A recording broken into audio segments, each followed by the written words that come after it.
आप सुबह उठेंगे, आपकी कोई और इच्छा होगी, शाम होते होते आपकी इच्छाएं बदल जाएगी। शायद 12 साल की उम्र में आपकी इच्छा कुछ और होगी, 20 साल की उम्र में कुछ और, 40 साल की उम्र में कुछ और। बट इच्छाएं आपका साथ तब तक नहीं छोड़ेंगी जब तक आप यहाँ ह्यूमन बॉडी में हैं। सो क्या इच्छाओं में प्रॉब्लम है, या इच्छाओं से जो हमारी अटैचमेंट हो रही है उससे प्रॉब्लम है? और क्या इन दोनों से कोई प्रॉब्लम है भी या नहीं? क्या इच्छाएं आपकी दिमाग में हिप्नोटिक इन्फ्लुएंस के थ्रू बैठ तो नहीं गई हैं? तो जो आप जो चाह रहे हो, जिसके पीछे आप इतना दौड़ रहे हो, शायद आपको लगता है सिर्फ वो चीज़ के आने से आपको सब मिल जाएगा, सारी खुशी मिल जाएगी। वो असल में आपकी इच्छा है भी या नहीं? और आप चाहते हो आपके डिज़ायर्स पूरे हों, आपके डिज़ायर्स से आपका रियल कनेक्शन हो और आपके डिज़ायर्स का सच आपको पता हो, तो इस वीडियो को डेफिनेटली पूरा देखना।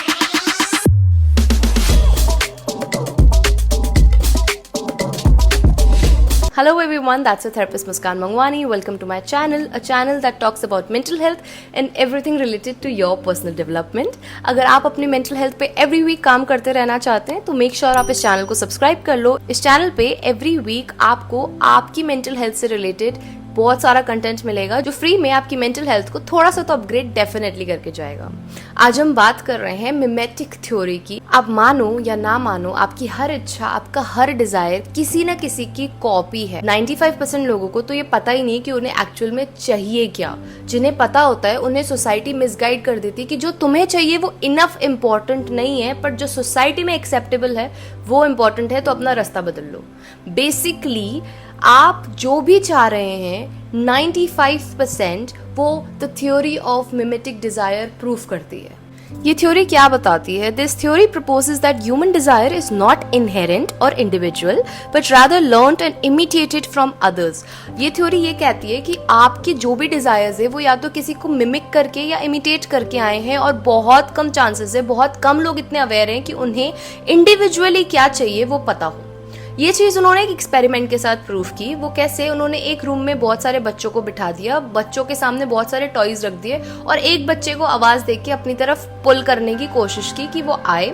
जैसे ही एक बच्चा फर्स्ट में चलने लगा, क्रोल करने लगा, जिस टॉय को उसने सबसे पहले उठाया, आप बिलीव नहीं करेंगे, उस रूम में बाकी बच्चों ने भी सेम टॉय ही उठाया। सो अब हम न्यूरोसाइंस की बात कर लेते हैं कि ऐसा क्यों हो रहा है, ब्रेन केमिस्ट्री में क्या चेंज हो रहा है कि हम इमिटेट कर रहे हैं लोगों को या मिमिक करके अपने डिजायर्स डिसाइड कर रहे हैं। हमारे दिमाग में मिरर न्यूरॉन्स होते हैं, जिसे हम मिरर न्यूरॉन सिस्टम MNS कहते हैं। वो न्यूरॉन्स हमारे इमोशंस तक को इन्फ्लुएंस कर जाता है। तो ये तो इन लाइफ फिजिकल डिजायर्स है। एग्जाम्पल, किसी को रोते हुए देख के आपको भी रोना आ जाए, या किसी को हंसते हुए देख के आपको भी हंसना आ जाए। अगर आपने फ्रेंड्स या कपिल शर्मा जैसे शोज देखे, कॉमेडी शोज देखे, आप देखेंगे कुछ नॉर्मल जोक्स के पीछे भी लाफ्टर की आवाज रखते हैं। या कपिल शर्मा शो, एक कॉमेडी शो में एक ऐसे इंसान को बिठाने का पर्पस क्या है जो जोर जोर से हंसता है, जैसे कि अर्चना पूरन सिंह। बेसिकली जब उनकी तरफ कैमरा जाता है, जब हम उन्हें हंसते हुए देखते हैं, शायद हमें जोक इतना ना भी फनी लगे, पर हमें उनको हंसते हुए देख के ऑटोमेटिकली हंसी आ जाती है। जब तक मैंने इस थ्योरी के बारे में नहीं पढ़ा, मुझे भी नहीं पता था कि मैं खुद भी इसकी शिकार हो चुकी हूँ। आफ्टर ग्रेड 8 और 9 मेरा ऑटोमेटिकली इंटरेस्ट साइंस में था। साइंस में भी specially in biology and chemistry. Science मैंने ले ली और मुझे till 10th class, even 11th के हाफ ईयरलीज तक भी पता नहीं था कि नीट, एम्स जैसे कोई एग्जाम्स भी होते हैं और वो आपको क्रैक करने होते हैं। After I completed my 11th class, one of my friends asked me कि तू नीट के लिए प्रिपेयर कर रही है। I said what? नीट के लिए? नीट क्या होता है? जेन्युइनली मुझे नहीं पता था, क्योंकि मेरा कभी भी एम डॉक्टर बनना था ही नहीं। मैं जब छोटी थी, मतलब बचपन में बहुत सारे लोग टीचर बनना चाहते हैं, क्योंकि जब हम छोटे होते हैं तो हमें टीचर एक इन्फ्लुएंशियल जॉब लगता है, क्योंकि हमारे आसपास की सराउंडिंग में वही सबसे ज्यादा रिस्पेक्टेबल, सबसे ज्यादा नोन, सबसे ज्यादा इंपॉर्टेंट फील होता है। तो तब मैं टीचर बनना चाहती थी। मतलब I always had this tendency to explain और teach something. When I was young I wanted to be a teacher. By 9th-10th तक आते आते मुझे क्लैरिटी आ गई थी कि मुझे साइकोलॉजिस्ट बनना है। Again the statement that I said, कभी कभी जब हमारे अंदर से कॉलिंग आ भी जाए ना कि हमें ये करना है, तो हमारे आसपास की सोसाइटी हमें वहां जाने नहीं देती, क्योंकि वो ज्यादा सोसाइटी में एक्सेप्टेबल नहीं होता। So back in 2014 and 15 psychology was not a very known subject. ठीक है, तो मुझे मेरी मॉम ने, मेरे आसपास के लोगों ने, सबने मना कर दिया कि नहीं साइकोलॉजी नहीं करनी, तुम पागल हो जाओगे ऐसे ऐसे लोगों को ट्रीट करके, क्योंकि वो साइकोलॉजिस्ट और साइकेट्रिस्ट के बीच में डिफरेंस जानते थे। उन्हें लगता था I will be working in a mental asylum, but psychology is a different field. So basically मुझे वहां से हटा दिया गया कंप्लीटली कि नहीं साइकोलॉजी तो नहीं करनी कुछ भी। Okay, I said okay. So things moved on. After 11th I got to realise there is this thing called as NEET and I have to prepare for it and I have to get into the medical college. Now the game starts. अब ये पता लग गया कि सब उसको prepare कर रहे हैं और सब सारे दिन नीट नीट नीट नीट की बातें करते।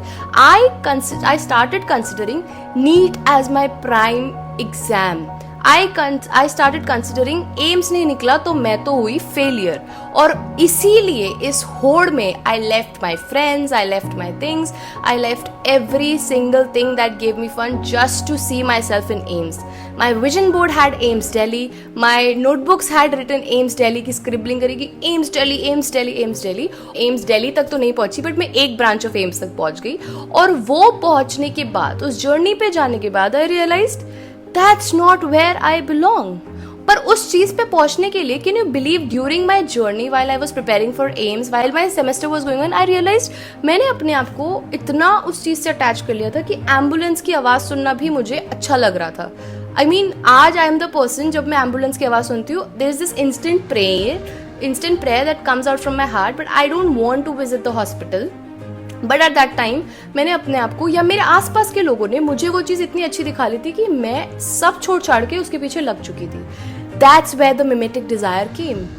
अब क्या हुआ कि एम्स तक तो आप पहुंच गए, अब मेरे को ये समझ आया कि वो एम था आपका, खत्म हो गया। वहां पहुंच के आई गॉट टू नो कि ओटी में मैं सच्ची में खुद जाना नहीं चाहती हूँ, पर मेरे दिमाग में मैंने ऐसा पैशन बना लिया, कह लो ग्रेज एनाटॉमी देख देख के या क्या, कि ऑपरेशन थिएटर जब तक नहीं देखे ना तो सांस नहीं आ रही, देखना है देखना है देखता है। सीनियर्स से बना के रखना, बात करके रखना कि बस एक झलक ऑफ ओटी मिल जाए। You know, the hospital environment, the white coat, the stethoscope, I had everything. Can you imagine the influence? और ये सिर्फ मेरे पे ही नहीं, ये हर बच्चे पे होता होगा, आपके हर डिजायर पे होता होगा। एंड नॉट जस्ट बच्चे, हर एज का इंसान मिमेटिक डिजायर का शिकार हो चुका है कभी ना कभी। किसी ना किसी को रोल्स रॉयस चाहिए, किसी को मर्सिडीज चाहिए। क्यों चाहिए? क्योंकि हमें मर्सिडीज में जाता हुआ इंसान स्मार्ट लग रहा है, इसीलिए हमें मर्सिडीज चाहिए, राइट? तो बेसिकली आपका हर डिजायर किसी का कॉपी है, और वो कॉपी आपके लिए सही है या नहीं ये आपको बाद में जाके पता लगता है। तो और ये कैसे हम डिसाइड करते हैं कि हम किसको कॉपी कर रहे हैं? या तो ये रील्स, मूवीज या सिनेमा, एंटरटेनमेंट जो भी होता है उनसे डिसाइड होता है, या फिर हमारी नजर में जब कोई इंसान कूल लगने लग जाता है तो हम उस चीज को ब्लाइंडली लाना चाहते हैं। जैसे ही करेज आया कि नहीं अब तो चेंज करना, I shifted to psychology and I really love my profession for that today. बहुत साइलेंटली थ्योरी काम करती है, ये डिजायर काम करता है और इस सब में काम करता है। आप देखोगे अचानक सबको गुशी बैग चाहिए, सबको अचानक शनैल के बैग चाहिए, सबको अचानक नाइकी की एक पर्टिकुलर सीरीज का शूज चाहिए, सबको अचानक कोई चीज साथ में चाहिए होती है।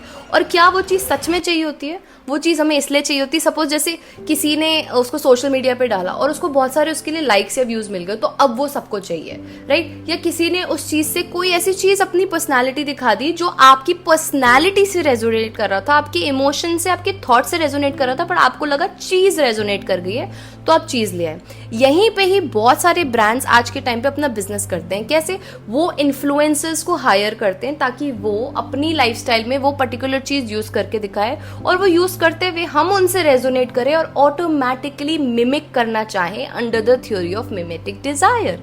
और वो चीज आपके घर में आपको मिल भी जाएगी। जरूरी नहीं है आपके पास जितना भी स्किन केयर पड़ा हो वो सही में आपकी स्किन को नीडेड था, सब आपको इसीलिए चाहिए था क्योंकि आपका मिरर न्यूरॉन सिस्टम उसको मिमिक कर रहा था, और उस मिमिक में आप अपनी रियल पर्सनालिटी भूल गए। फिर अब वो जॉब हो, करियर हो, या पार्टनर्स हो, या कोई चीज हो, बहुत सारे लोग अपने पार्टनर्स में XYZ चीज सोच रहे हैं कि हमने वो सारी चीजें बॉलीवुड से मिमिक कर ली है। लव स्टोरीज में बॉलीवुड एक बहुत बड़ा रोल प्ले करता है और वो बहुत इम्प्रैक्टिकल एक्सपेक्टेशंस लेके आता है और हम उसको मिमिक करना चाहते हैं। तो ऐसे अगर इंसान मिमिक करता रहता है किसी भी चीज में, किसी भी डायमेंशन में, तो आपको लगता है कि वो कभी भी सेटिस्फाइड हो पाएगा? क्या सेटिस्फैक्शन उस इंसान की लाइफ में आ सकती है? नहीं ना। यही प्रॉब्लम है मिमेटिक डिजायर की, वो आपके अंदर कंपटीशन, जेलसी भर देगा और आपकी रियल ऑथेंटिसिटी से आपको दूर ले जाएगा। और ये सबसे बुरा सच है हम सबका। हम बहुत सारी चीजों के लिए फाइट कर रहे हैं, स्पेशली वो चीजों के लिए जो हमें पता भी नहीं है कि हमारी है, या हमारे मिरर न्यूरॉन सिस्टम्स का काम है, या मिमेटिक डिजायर के नीचे हम फंस चुके हैं। And the fight goes on. A lot of people commit suicides because they don't know what they actually want. They start running after things that the society makes them feel is good for them. and they lose up their life. Do you see how it comes? So अब बात करते हैं आपको पता कैसे चलेगा कि आपका जो डिजायर है वो कहीं मिमेटिक या फिर आपके मिरर न्यूरॉन्स का गेम तो नहीं है. सबसे पहले कोई भी चीज अगर आपको चाहिए है तो उससे पहले आप ये पूछ सकते हो कि मुझे ये चीज क्यों चाहिए. लाइक क्यों बहुत पावरफुल चीज है. अगर हम उस क्यों को इलेबोरेट करना सीख जाएं कि क्यों चाहिए. क्या मुझे गाड़ी चाहिए तो क्यों चाहिए. कंफर्ट के लिए तो मेरी ये गाड़ी भी हो सकती है. क्या मुझे नेम के लिए चाहिए. क्या मुझे रिस्पेक्ट के लिए चाहिए. क्या सिर्फ गाड़ी से रिस्पेक्ट आएगी, किसी और चीज से नहीं आएगी. क्या किसी स्किल से नहीं आ सकती. तो मैं क्यों उसके पीछे अपने ऊपर लोन्स ले रहा हूं ताकि मैं वो गाड़ी लूं. बेसिकली जो भी डिजायर आपका है उसका क्यों समझना. सेकंड तरीका, स्लो डाउन. फोमो से बचने के लिए अपने डिसीजंस को टाइम दो. सब वो डिसीजन ले रहे हैं इसीलिए मेरे लिए भी वर्क कर जाएगा और मैं फटाफट वो डिसीजन ले लेता हूँ. ये सब आपको फियर ऑफ मिसिंग आउट के चक्कर में रॉन्ग डिसीजंस दिलवाएगा. Number 3, reconnect with your real self. अपने आप से सच में अपने आप को जानो. Come in therapy, talk to your therapist. अपनी रियल सेल्फ क्या है, क्या आपकी रियल डिजायर्स है, क्या आप सच में कोई चीज चाहते हो. जितना आप सेल्फ रियलाइज खुद को कर जाओगे उतना ही आप अवेयर होगे अपने रियल डिजायर्स का भी, और फिर आपकी डिसीजन मेकिंग भी ऑटोमेटिकली बेटर हो जाएगी. And fourth, unfollow triggers. हम इंस्टा पे बहुत सारे लोगों की लाइफस्टाइल को जाने अनजाने में, एक किसी की स्टोरी आप 3-4 बार खोल लो, आप उनकी लाइफ में काइंड ऑफ हो ही इन्वेस्टेड. अब वो आप देख रहे हो कि किसी ने बहुत अच्छी डाइट ली, किसी ने बहुत अच्छी जगह खाया, किसी ने बहुत अच्छे कपड़े पहने.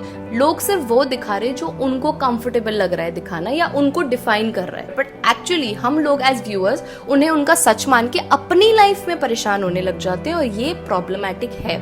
सो go on your Instagram, specially उन लोगों को अनफॉलो कर दो या म्यूट कर दो या रिस्ट्रिक्ट कर दो जो एक तो कॉन्टिन्यूस स्टोरीज डाल के अपनी लाइफ आपको दिखाते रहते हो और उस लाइफ से कहीं ना कहीं आप अपने आप को डिम या इम्परफेक्ट फील करते हो. Just unfollow them. सो अगर इस वीडियो में से कुछ भी आपको इंसाइटफुल लगा तो डेफिनेटली लाइक करना. सब्सक्राइब तो आपने कर ही दिया होगा अभी तक, और मुझे कमेंट करके बताना कि आप कौन से मिमेटिक डिजायर के नीचे फंस चुके हो और कैसे आप बाहर आने वाले हो. अगर आपको लगता है डिफिकल्ट है, बहुत बुरी तरह से रॉन्ग जगह रॉन्ग डिसीजन लेके रॉन्ग पोजीशन पे बैठ गया हूं, तो your therapist is there. You can get in therapy. The form is given in the description below, or you can text on the given number. सिर्फ WhatsApp text ही करना, no calls attended, only text.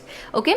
We'll reach you out personally, and then आप और मैं मिलके आपको उस desire से आजादी दिला देंगे. So that's all for today. That's your therapist signing off. Take care.